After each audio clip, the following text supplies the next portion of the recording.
The search for the elixir of youth starts inside the cell. Here, rogue elements cause most of the damage that we call aging. If we could reduce this damage, we might slow the seemingly inevitable decline to old age.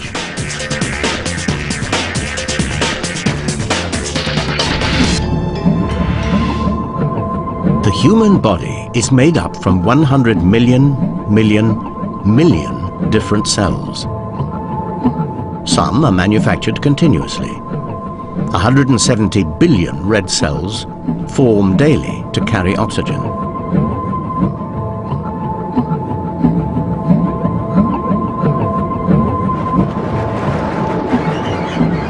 $10 billion white cells form to fight disease. Others, like the cells of the nose and ear, renew themselves so vigorously they just keep on growing all life long. But eventually, something goes wrong.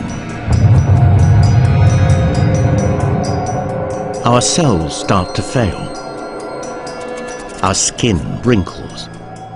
Our hair grays, and eyesight fades. Is there anything we can do to turn back the clock? Amounts of growth hormone. It helps build muscle and repair tissues.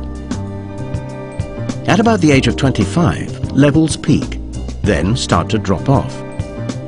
By the time we reach old age, our bodies are producing very little.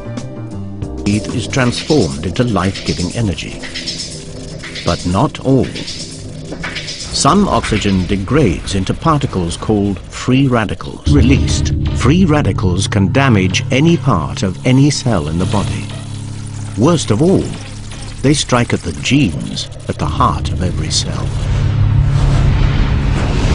Forensic pathologist Dick Shepherd sees the signs of oxygen and free radical damage almost every working day. We see damage caused by oxygen in almost every body that we examine. It's present at a cellular level, but we see it with the naked eye in the brain and the heart and the lungs.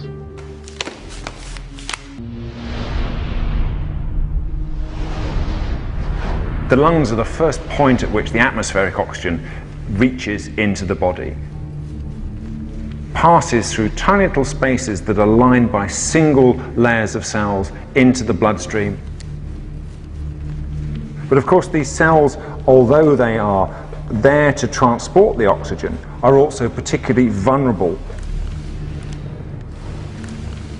And this is normal lung, smooth surface, big blood vessel running down the middle of it. There are no holes, there are no abnormalities. A lifetime of exposure to pollutants like smoking will change that. Tobacco smoke dramatically increases the production of free radicals in the body, leading to cancer and other lung disorders.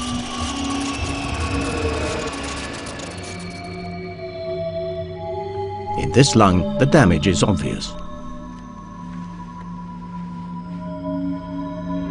The damage done by free radicals can also be seen in other organs. Cardiovascular disease, that's the disease of the heart and the blood vessels, is the #1 killer throughout the world. As it circulates, blood carries oxygen and free radicals round the body. Over time, they can damage artery walls. Combined with cholesterol, this leads to furring up of important blood vessels. This is the inside of the aorta, the biggest blood vessel of the body. A thin, smooth tube, a perfect vessel for the transport of blood.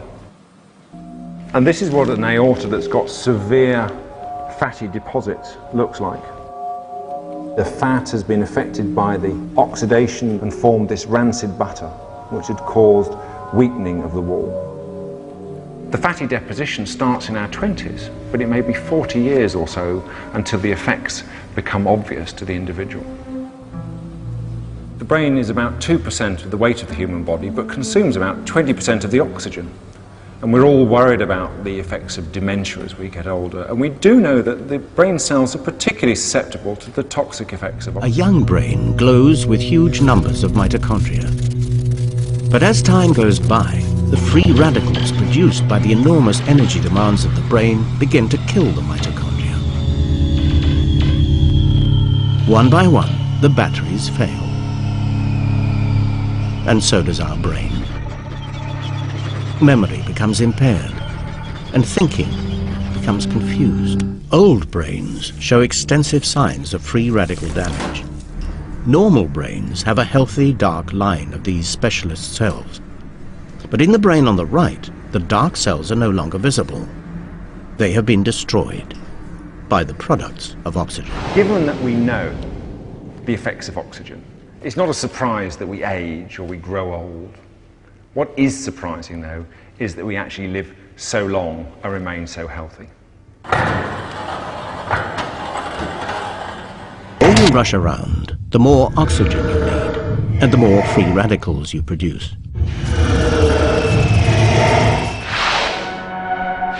If free radicals are the main reason why we age, then perhaps we should be looking at ways to reduce the amount we produce. That's because fruit and vegetables are the best source of vitamins like A, C, and E. These are so-called anti-oxidants. They help soak up free radicals, but fruit and veg alone will not greatly extend life. The body does manufacture its own natural antioxidants. These molecules float around inside each cell, neutralizing any free radicals they meet. Nonetheless, some free radicals elude capture. Well, we have defenses against free radicals which are produced. These defenses are imperfect, but they exist. Over the years, the free radicals that escape overwhelm our defenses and slowly and inevitably cause massive wear and tear to our cells. And it is this accumulative wear and tear that most experts now say is the main cause of aging.